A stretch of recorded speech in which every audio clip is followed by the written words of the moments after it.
Hassan Rouhani, the only moderate candidate, has a significant lead in the early results. State media is reporting the turnout at around 80%. Polling stations stayed open longer to allow people to cast their vote. Well, with just over 14% of the ballots counted, Hassan Rouhani has won 52%. His nearest competitor, Tehran's Mayor Mohammad Bakir Kalibaf, has around 17%. Iran's nuclear negotiator Saad Jalili has 13%. Long queues of people eager to have their say on Iran's future. Voting was extended by 5 hours in the end to meet demand before the polls finally closed. And this is who they're looking to replace. President Mahmoud Ahmadinejad, casting his vote here in Tehran, isn't allowed to stand again under Iranian rules.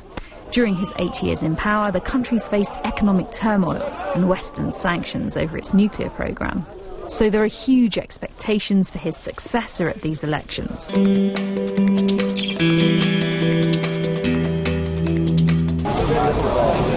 Hassan Rouhani appears to have secured a strong lead in Iran's presidential election.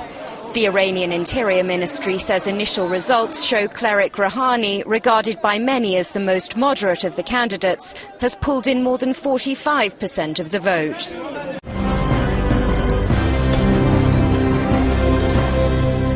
Rouhani is followed by hardline conservative Mohammad Bakir Kalibaf and then the country's top nuclear negotiator Saad Jalili.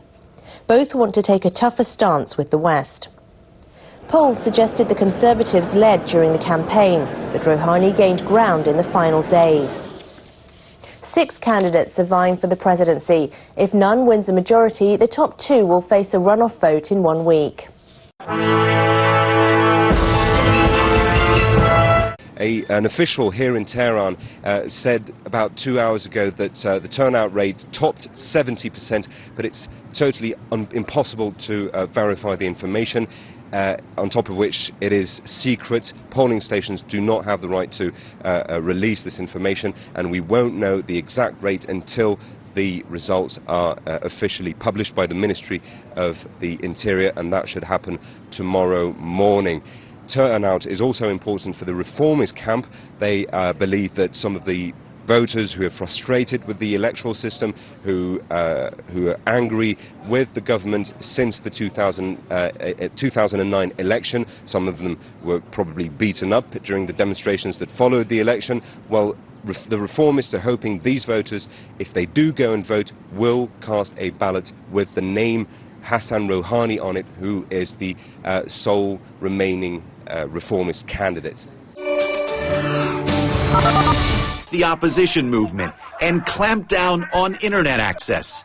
Today, Iran's cyber police restrict the free flow of information by slowing internet speeds and blocking thousands of websites and blogs. This week, as elections approached, Iranians said internet speed slowed to a crawl. Google said an Iranian spy campaign targeted Gmail users. The outcome has been a chilling effect on political discourse and debate online. They're really trying to make it clear to the population that don't even try a repeat of the 2009 protests. It's a highly securitized atmosphere. Even so, Iranians have more access to the internet than any other country in the Middle East. Despite aggressive regime controls, tech-savvy Iranians are still finding ways to Facebook and tweet, even the presidential candidates themselves.